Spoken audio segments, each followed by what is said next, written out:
자, 네. 안녕하세요.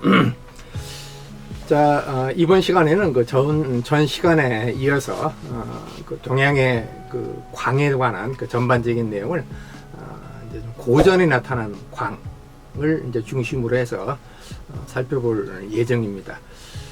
동양 고전에는 그 광과 관련된 뭐 나름대로 여러 가지 그 사유들이 이렇게 그 담겨 있어요.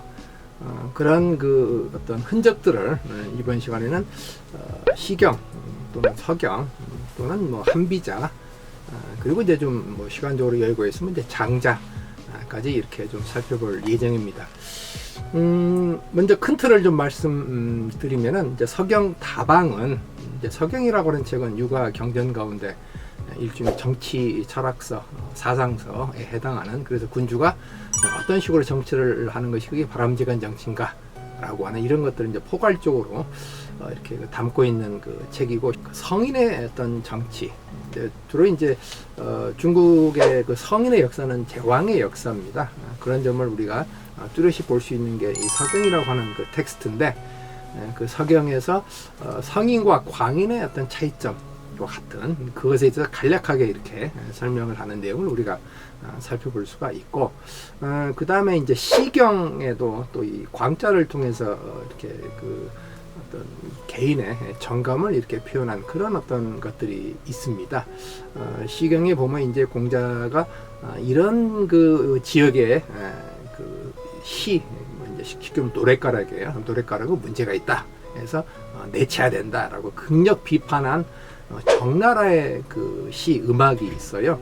그 정나라의 음악의 그 시에 담겨 있는 이 광이라고 하는 글자 속에는 어떤 그 의미가 있는가라고 하는 이제 이런 점을 좀 볼 거고, 그 다음에 이제 그 한비자라고 하는 그 텍스트에는 이러이러한 말을 하면은 그 미친 소리야라고 하는 이제 그것 관련된 어떤 구체적인 예증을 이제 들고 있습니다. 장자는 상당히 그 폭넓은 그 관점에서 그 광에 대한 어떤 그 의미를 이렇게 규정하고 있습니다. 그런 가운데서 이 접여라고 하는 아주 독특한 그 인물이 이제 중국 그 역사에 나타나는데, 그 공자가 이렇게 지나갈 때 그 옆에 딱 달라붙어서 이렇게 그 시비 거는, 그래서 이제 접할 접자 술의 여자, 그래서 그냥 접여라고 하는 식으로 이렇게 그 이름이 그냥 붙어버리는데, 원래 접여는 이름은 아니에요. 어쨌든 이런 그 접여의 그 말을 들은 그 견호라고 하는 그 인물이 야, 이거 황당한 소리다, 이거 말이 안 되는 소리다 라고 하는 것에 담긴 광언을 좀 이렇게 살펴볼 예정입니다.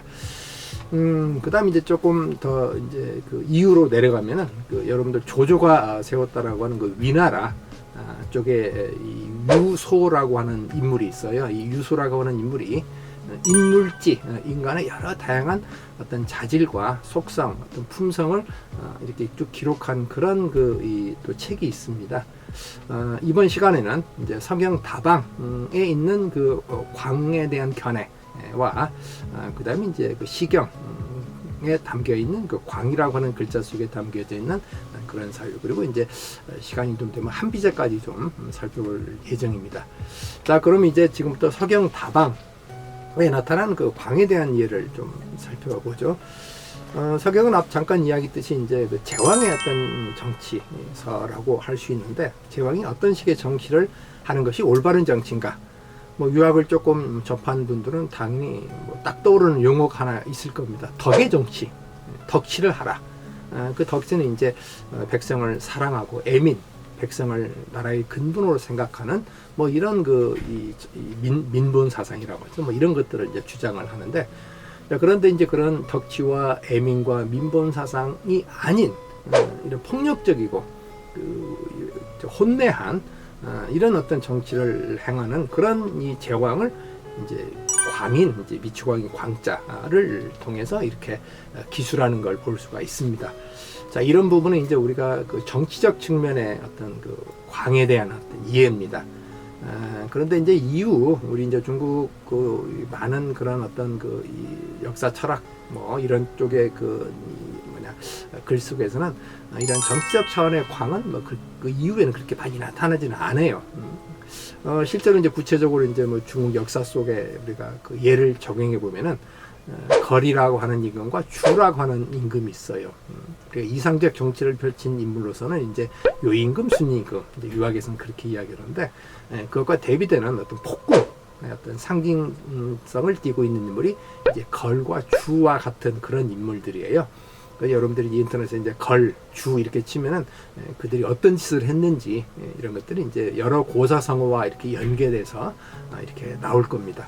어쨌든 이 제왕으로서의 어떤 그 성인관과 관련된 이 어떤 관과 성의 어떤 그 간극을 이렇게 이야기하는.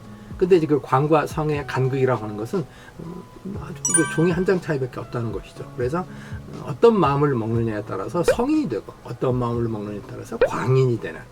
그런데 이런 어떤 이 광인과 같은 그런 식의 정치를 하게 되면은 이제 어떤 결과가 나타나느냐. 이게 이제 우리 중국 역사에서 이제 하나라, 은나라, 주나라라고 하는 이 세 나라의 어떤 변천 과정 속에서 이제 그런 실증적인 예를 우리가 찾아볼 수가 있겠고, 또 이제 그 개인적 차원에서는 이제 뭐 연산군 같은 뭐 그런 인물들 같은 경우는 이제 이 자신의 어떤 생존권 자체가 문제가 되는 뭐 이런 어떤 부분들이 있다는 것이죠.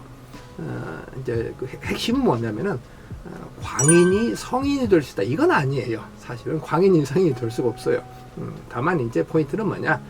이 성인인데, 즉 이제 이때 성인은 제왕이에요. 제왕이 조금 이렇게 생각을 잘못하면은, 그래서 이제 뭐 완물상지라 그래서 뭐 예술에 탐닉을 한다든가, 아니면 다른 사람들을 이렇게 뭐 무시하는 행동을 한다든가, 뭐 이런 식의 이제 행위를 했을 때는 결국은 개인뿐만 아니라 이렇게 국가가 망할 수가 있다라고 하는 그 경계를, 경각심을 불러일으키고 이렇게 불러일으킨, 그게 이제 바로 서경의 다방에 나오는 바로 이제 광인과 어떤 그 성인의 그런 어떤 의미다라고 이렇게 이야기를 이제 우리가 규정을 할 수가 있습니다. 하다 보니 좀 시간이 많이 흘러갔네요. 일단 오늘 강의는 이번 강의는 이걸로 간단히 좀 정리를 하고, 그리고 이제 또 다음 강의에서 이제 한비자, 이 시경, 장자 등과 같은 그런 데 나타난 광에 대해서 이렇게 또 살펴보도록 하겠습니다. 예, 마치겠습니다. 예.